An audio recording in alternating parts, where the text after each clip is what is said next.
Don't cut towards yourself.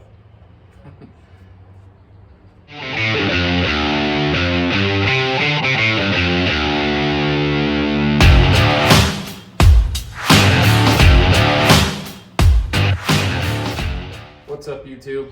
As you probably already saw from the title of this video, this is going to be the beginning of a series of videos that I've got coming. The quest for 10's. When most people are talking about the quest for 10's, they're talking about a quarter-mile time. In this case, I'm actually talking about 0 to 60 times. So the Jeep is actually really slow. It feels pretty torquey. It's a straight six, so it's got some good low-end power. But it could definitely do some more power. So I'm gonna do. There's quite a lot of stuff coming. I'm gonna do a few different parts, and hopefully you guys follow along with it, and we'll see what we can get out of this Jeep with a few basic bolt-ons. So the first one, I've actually already done this modification, but I reverted back to stock just so I can make the video so you guys can see it, but I am going to be modifying what I did slightly. So I already had an intake on the Jeep. I pulled it back off. I've got the stock air cleaner on there now, which I can take you guys over here and let me see. So I've got the stock air cleaner on there. I do want to do some of the hardware's already removed, so you can see like my breather hose isn't actually attached because it's on there temporarily. So I'll start pulling this stuff out. You guys can see that, and I've got the stuff that's going in, and I'll show you some of the things I'm doing to change to make it a little bit better. So I guess let's get to it.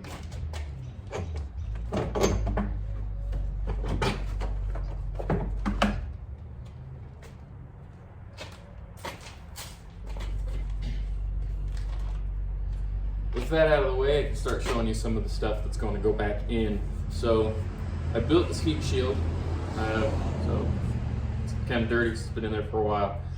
I built this heat shield. I will be cleaning it up. I do want to put some heat reflective material on actually both sides of this to help keep the temperature down a little. I know there's probably going to be some comments about I'm changing to a hot air intake, which it's fine, whatever. People have their opinions about it. There's some dynos showing some vehicles gain some power, some vehicles don't gain any power. I don't really care for right now. This will be in conjunction with other modifications. I know from personal experience, I did gain a little bit of fuel mileage out of this. It's about 2 miles per gallon more than I was getting without the intake on there, and that was with me calculating it, not going off of the vehicle's computer telling me, because I know those aren't accurate 100% of the time, or sometimes even at all. Mine's actually pretty accurate based on me actually calculating it, and between not having the intake on there and then having the intake on there, did notice that mile per gallon increase. You get a little bit of that intake noise, which I think is cool. I like intake noise. It's partially worth it just for that for me. And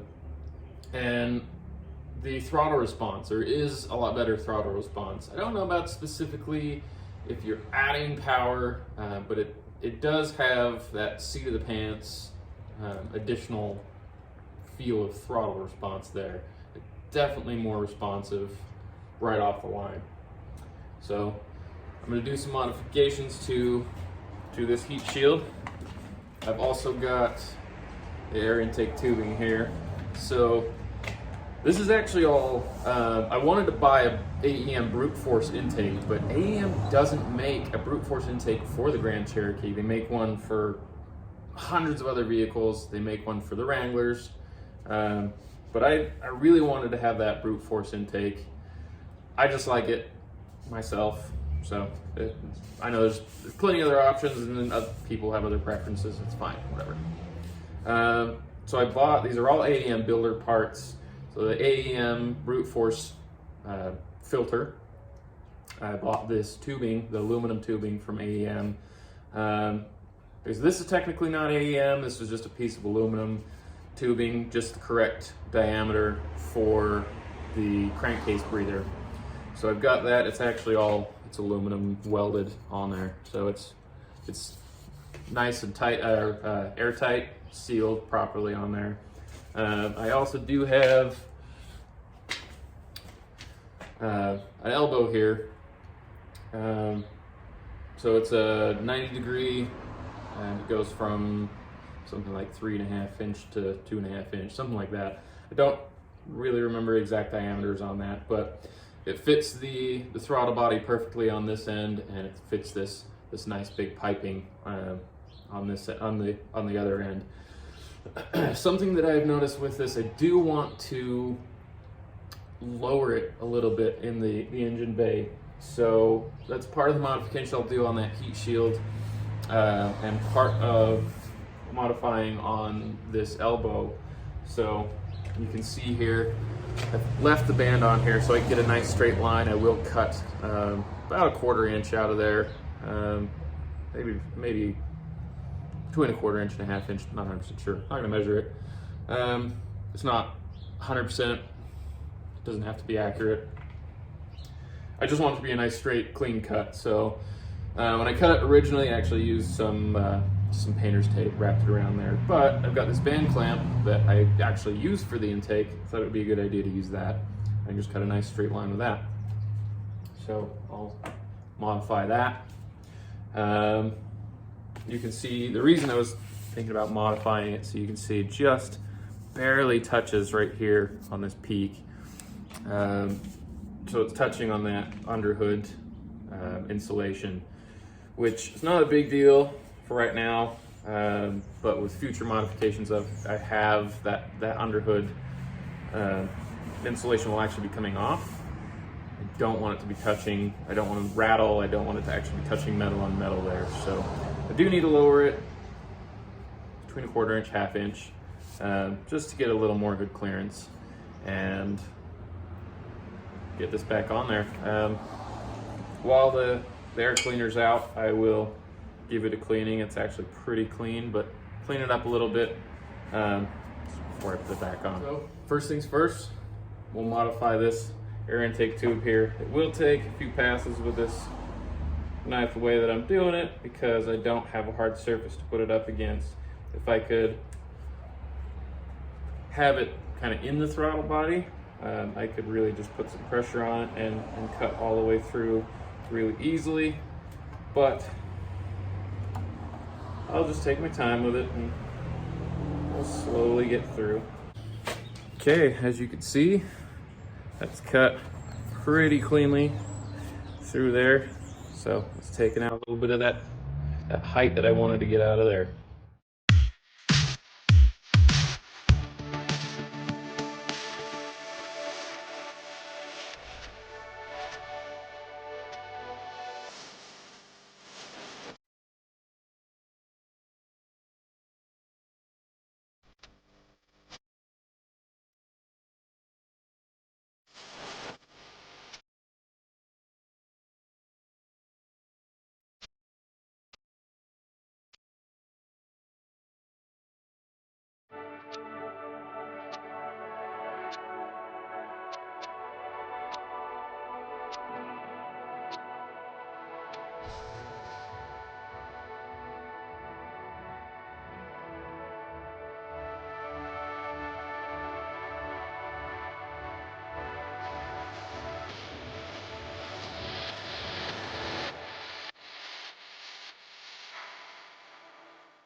You gotta let it tack up for a while.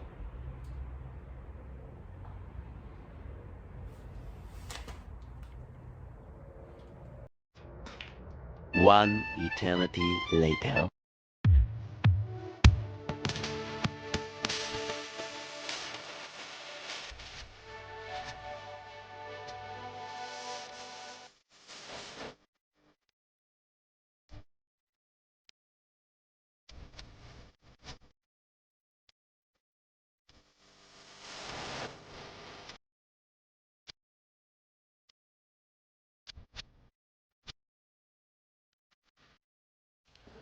Okay guys, we got this thing all taped up.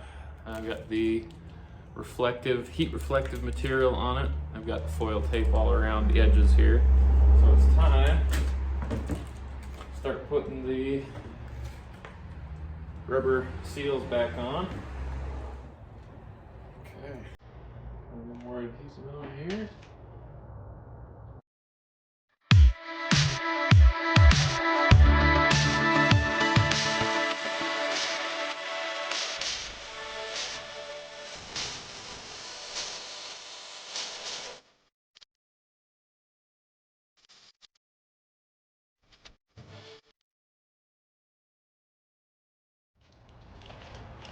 Okay, well, we've got our weather stripping all attached there. Let that adhesive dry up. And we'll be good to put that back in.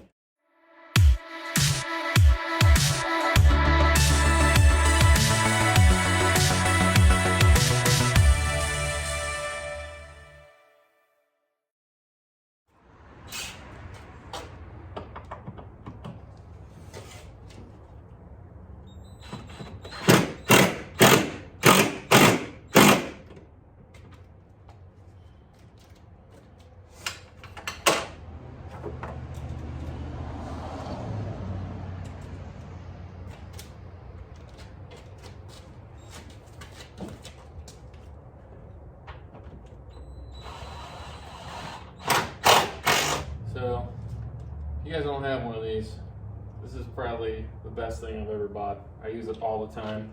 Not paid product, promotion? I don't know, whatever. It's just the Harbor Freight Power, but do whatever you want. Get a DeWalt, Makita, whatever. But this thing was cheap and it works really well. So I've been really happy with it. Paid product placement, but it's not that.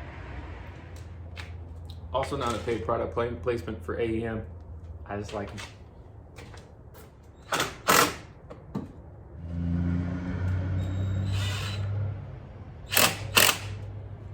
Closer so you can see what we got going here now. So, much better looking setup. And now it's sitting nice and low. Should be good, hopefully. We'll see, I guess. I might clean that up again and then just see if it's still touching. But we got an air intake on there. So hopefully the heat shielding will do a nice job of helping keep the intake charge cool. Hopefully it sits low enough to no longer touch up on the hood there. Hopefully you guys like part 1 of the quest for 10s. I know it's stupid, but 10 seconds 0 to 60 is something that would be nice in a Jeep. As always, like and subscribe, and stay tuned for the next part of the series.